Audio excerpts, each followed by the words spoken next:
कहते हैं everything is fair in love and वार, मतलब इश्क और जंग में सब कुछ जायज़ है। लेकिन इश्क में अंधी हुई एक बेटी ने अपने ही परिवार वालों को ऐसी मौत दी जिसकी कोई कल्पना भी नहीं कर सकता। यह कहानी है एक ऐसी लड़की की जिसको उसके परिवार वालों ने बहुत प्यार से पाल पोस कर बड़ा किया और अच्छी एजुकेशन दी, अच्छी ज़िंदगी दी और उसके भाइयों ने उसे अपनी सर आंखों पर रखा। मगर इस लड़की ने परिवार वालों की ऐसी हालत की जिसको सुनकर आपकी रूह भी कांप जाएगी।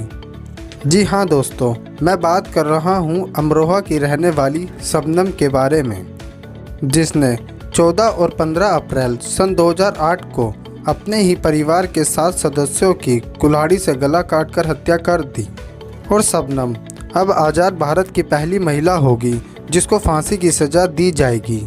तो दोस्तों, इस पूरे मामले को जानने के लिए हमारे साथ बने रहें कि कैसे शबनम ने अपने प्रेमी सलीम के साथ मिलकर यह खून का खौफनाक खेल खेला। मैं हूं कमल और आप देख रहे हैं नॉलेजेबल हब। अब वीडियो को शुरू करते हैं। उत्तर प्रदेश के अमरोहा के हसनपुर ज़िले के बावनखेड़ी गांव के लोगों के जहन में आज भी 14 अप्रैल सन 2008 के खूनी मंजर का खौफ है कि कैसे एक लड़की ने एक ही परिवार के 7 सदस्यों की हत्या कर दी।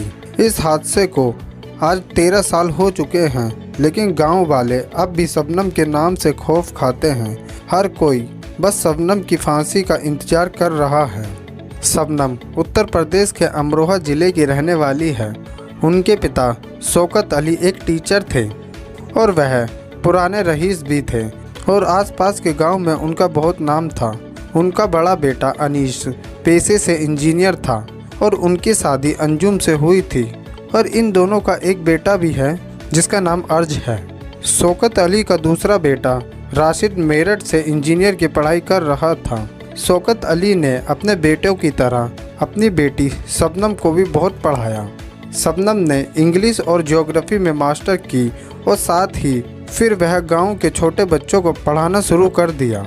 हर माँ बाप की तरह शबनम के माँ बाप भी चाहते थे कि शबनम को एक अच्छा लड़का मिले जिससे उसकी शादी कर दी जाए। शौकत अली के घर के सामने एक मजदूर सलीम काम करता था। सलीम कम पढ़ा लिखा था और वह अक्सर शौकत अली के घर में काम करने के लिए आता रहता था। उसी दौरान शबनम की मुलाकात सलीम से हुई और दोनों को एक दूसरे से प्यार हो गया। दोनों के प्यार ने ऐसी वारदात को जन्म दिया जिसने देश को हिला डाला। पहले तो दोनों का मिलना शुरू हुआ और फिर शबनम ने सलीम को रात में बुलाना शुरू कर दिया। जब भी सलीम रात में आता था तो शबनम अपने माँ बाप को चाय में नींद की गोली मिलाकर दे देती थी ताकि वह सलीम को रात में अपने घर में बुला सके। सलीम मुस्लिम समुदाय में दूसरी जाति का था और शबनम को भी पता था कि उसके परिवार वाले कभी भी उसकी शादी सलीम से नहीं कराएंगे।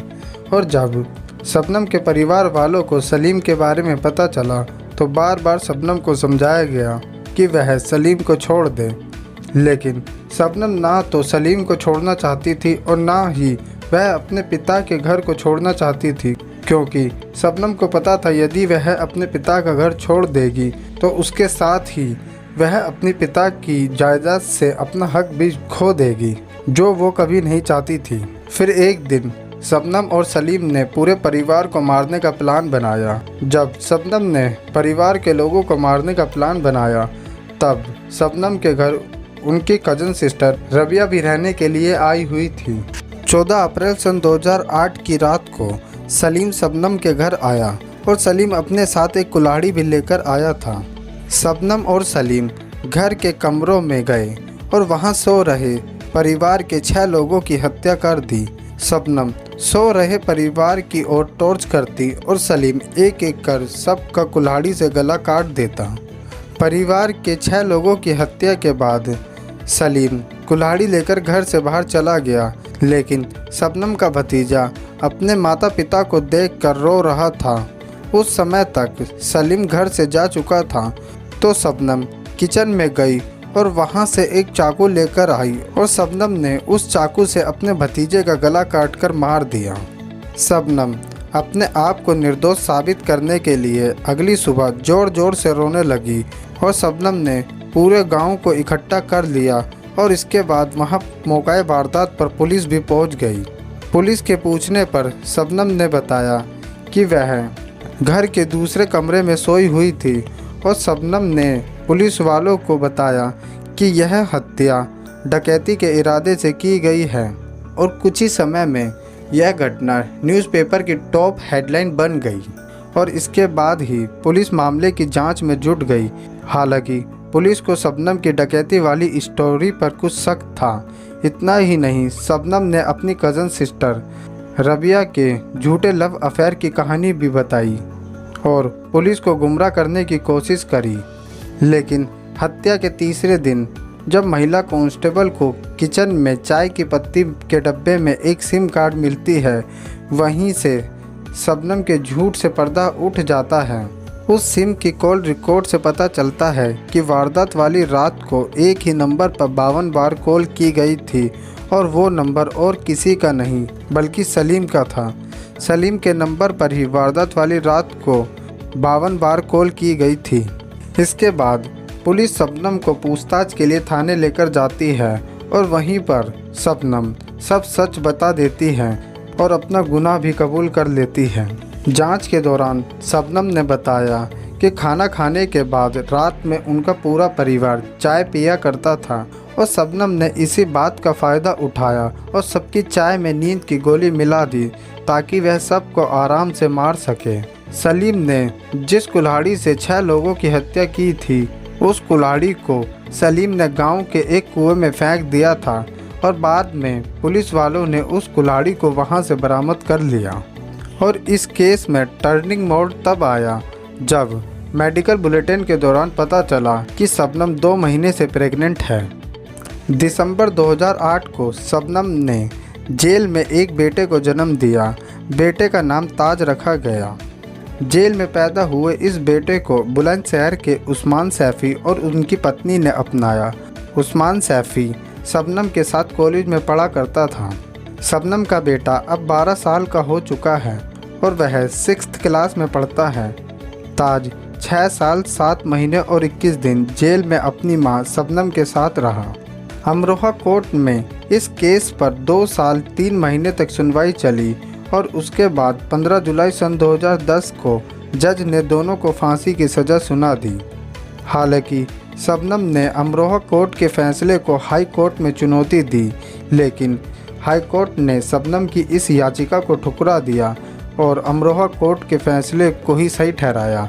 बाद में शबनम ने हाई कोर्ट के फैसले को सुप्रीम कोर्ट में चुनौती दी, लेकिन सुप्रीम कोर्ट ने भी अमरोहा कोर्ट और हाई कोर्ट की तरह शबनम को फांसी की सज़ा दी। इसके बाद शबनम और सलीम ने राष्ट्रपति को दया याचिका लगाई, लेकिन राष्ट्रपति ने भी इन दोनों की याचिका को ठुकरा दिया और इनकी फांसी को मंजूरी दे दी। आज़ादी के बाद शबनम पहली महिला कैदी होगी जिसको फांसी की सज़ा दी जाएगी। देश में मथुरा जेल में महिला कैदी को फांसी की सज़ा का बंदोबस्त किया गया है। इसी बीच शबनम के बेटे ताज ने फांसी को रोकने के लिए एक बार फिर से राष्ट्रपति को दया याचिका लगाई है और शबनम के बेटे ताज ने यह कहा है राष्ट्रपति से कि यदि उनकी मां शबनम को फांसी की सज़ा दी जाएगी, उनके सर से मां का साया हमेशा के लिए उठ जाएगा। और राष्ट्रपति ने शबनम के बेटे ताज की भी याचिका को ठुकरा दिया और शबनम की फांसी को यूं के तू ही बना रहने दिया। यह है शबनम और सलीम की हैवानियत की वो कहानी जो इंसानियत को तार तार कर देती है कि जिस प्यार में पागल हुई एक बेटी ने खून के रिश्ते को ही खून के घाट उतार दिया। यह है कहानी अमरोहा के रहने वाली शबनम की। अब बात करते हैं कि हमारे देश के राष्ट्रपति कैसे किसी व्यक्ति की फांसी को रोकते हैं और उन्हें ये फांसी रोकने का प्रावधान कहाँ से मिलता है। तो दोस्तों, हमारे देश के संविधान के आर्टिकल 72 के अंदर ये प्रावधान किया गया है कि यदि हमारे देश की कोर्ट किसी व्यक्ति को फांसी की सज़ा देती है तो हमारे देश के राष्ट्रपति उस सज़ा को रोक सकते हैं। लेकिन हमारे देश के राष्ट्रपति इस सज़ा को तभी रोकेंगे जब हमारे देश की होम मिनिस्ट्री, जिसे गृह मंत्रालय भी कहते हैं, वह उस मामले की जांच करके राष्ट्रपति को पूरा ब्यौरा दे। अब बात करते हैं कि आर्टिकल 72 के अंदर राष्ट्रपति किस तरीके से किसी की सज़ा को ख़त्म करते हैं या कम कर सकते हैं। आर्टिकल 72 के अंदर राष्ट्रपति 5 तरीके से सज़ा को कम कर सकते हैं या ख़त्म कर सकते हैं। चलो अब वन बाय वन समझते हैं कि राष्ट्रपति कैसे किसी सज़ा को कम या ख़त्म कर सकते हैं। सबसे पहले आता है पार्डन। पार्डन का मतलब होता है क्षमा करना। इस पॉइंट के तहत राष्ट्रपति किसी व्यक्ति की सज़ा को पूर्ण रूप से ख़त्म कर सकते हैं। इस अनुच्छेद के अंतर्गत राष्ट्रपति किसी व्यक्ति पर मुकदमा चलने के दौरान ही उसे क्षमा याचिका दे सकते हैं। दूसरी कैटेगरी होती है कम्यूटेशन। इसका मतलब होता है लघुकरण। कम्यूटेशन के अंदर सज़ा का नेचर बदलता है लेकिन टाइम नहीं बदलता। फॉर एग्जाम्पल, अगर किसी व्यक्ति को 10 साल की कठोर सज़ा होगी तो राष्ट्रपति उसकी सज़ा 10 साल से कम नहीं कर सकते, लेकिन वह कठोर सज़ा को साधारण सज़ा में बदल सकते हैं। तीसरी कैटेगरी होती है रिमिशन। रिमिशन का मतलब होता है परिहार। रिमिशन के अंतर्गत राष्ट्रपति नेचर को नहीं बदलते बल्कि वह टाइम को बदल सकते हैं। फॉर एग्जाम्पल, अगर किसी व्यक्ति को 10 साल की सज़ा हुई है तो राष्ट्रपति उसे 5 साल की सज़ा कर सकते हैं, लेकिन अगर उसे 10 साल की कठोर सज़ा हुई है तो राष्ट्रपति उसको साधारण सज़ा में नहीं बदल सकते। फोर्थ कैटेगरी है रेस्पाइट। इसका मतलब होता है विराम। रेस्पाइट किसी भी दोषी को उस कंडीशन में दी जाती है जहां पर किसी भी कैदी को हेल्थ इशू होते हैं या फिर कोई महिला कैदी प्रेग्नेंट होती है। उस केस के अंदर राष्ट्रपति उस कैदी को जेल के अंदर एक ऐसे सेल के अंदर रखने की व्यवस्था कराते हैं जहां पर उस व्यक्ति को किसी भी तरह की कोई भी प्रॉब्लम नहीं होती है। फिफ्थ कैटेगरी होती है रिप्रेसिव। इस कैटेगरी के अंतर्गत राष्ट्रपति किसी की सज़ा पर स्टे लगा सकते हैं। यह स्टे और यह अस्थायी रूप की होती है।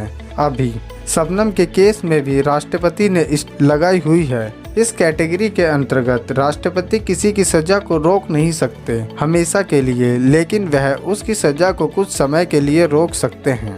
तो दोस्तों, आज का टॉपिक यहीं पर ख़त्म करते हैं और इन सारी बातों पर अपना ओपिनियन जरूर दें। आपके लिए कमेंट के दरवाजे हमेशा खुले हैं और अगर आपको यह वीडियो अच्छी लगी हो तो वीडियो को लाइक और शेयर करें और अगर आप इस चैनल पर नए हैं तो चैनल को सब्सक्राइब करें और देखते रहिए नॉलेजेबल हब।